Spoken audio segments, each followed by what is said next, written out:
Leader, third party. Thank you, Honourable Speaker. We lost 1,716 people to drug toxicity in 2020.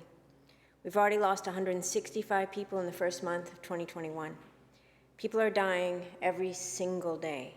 We are in the middle of 2 health crises, and we need to start acting like it.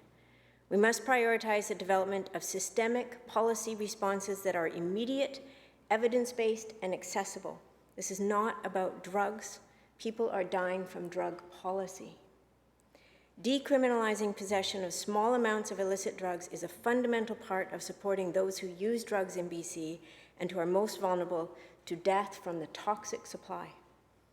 Dr. Henry called the decriminalization of drugs a necessary step in addressing this crisis. The City of Vancouver has submitted a request to the federal government to embrace decriminalization municipally. We can take direct action here in British Columbia, and we need to do it now to save lives. My question through you, Honourable Speaker, is to the Premier. Can he outline exactly what powers his government has available in order to move forward with decriminalization of simple possession of drugs in BC? Minister of Mental Health and Addictions. Thank you, Mr. Speaker, and thank you to the member for the question. Decriminalization is a priority for our government. In addition to the work that we are doing to build a full system of care to address people's addiction challenges, whether that's building more beds, whether that's standing up more supervised consumption sites, whether working on safe supply. Decriminalization is part of that, particularly because if we treat addiction and simple possession of small amounts of illicit drugs as a criminal matter instead of a healthcare matter, it presents a barrier to treatment, and particularly the kind of stigma that makes people use drugs alone, and when they use alone, tragically, they die alone. Last year, the Solicitor General asked the police force to address small amounts of personal possession of illicit drugs as a healthcare matter, not as a criminal priority. Last summer, the Premier wrote to the Prime Minister, asking the Prime Minister, because this is a federal matter, to adopt a nationwide approach to decriminalization. The Premier put it in my mandate letter, asking me to fast-track decriminalization as a way to combat the overdose crisis and further separate people from toxic drug supply.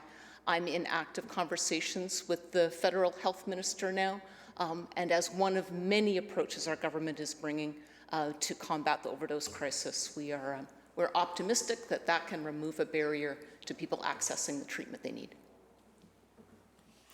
Leader, third party on supplemental. Thank you, Honourable Speaker, and thank you to the Minister for that response. Decriminalization is regularly painted as a federal issue, something this government likes to deflect their responsibility from. The federal government is an important leader in moving towards decriminalization of simple possession, but they are not the only ones responsible.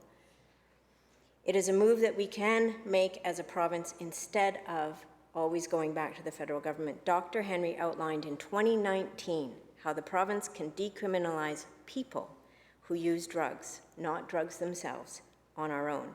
Options have been on the table for years, and government has decided not to pursue them with the urgency that this health emergency requires.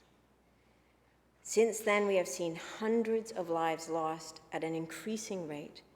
We can take measures to decriminalize drug users in this province on our own, and we have not done so. My question again is to the Premier. There are options here in-house to stop criminalizing drug users. Why has he not used these powers to save lives since 2019? Minister of Mental Health and Addictions. Thank you, Mr. Speaker. This is a national overdose crisis. People are dying across the entire country, tragically, and particularly with the confluence of the pandemic, both the COVID public health emergency and the overdose health emergency, we have seen a tragic increase in drugs due to tragic loss of life due to increases in drug toxicity. We have taken action in advance The Solicitor General has sent letters to police departments asking them to not pursue matters of personal possession as a matter of criminal priority. I'm asking police instead to focus on true crime. We have pilot projects with 3 police forces where people are being connected with healthcare instead of with the criminal justice system. The Premier wrote to the Prime Minister, did not receive a reply last summer, but nevertheless, conversations with the federal health minister, because this is a federal matter, this is where the responsibility sits. We are asking the federal government to take up its priority and responsibility.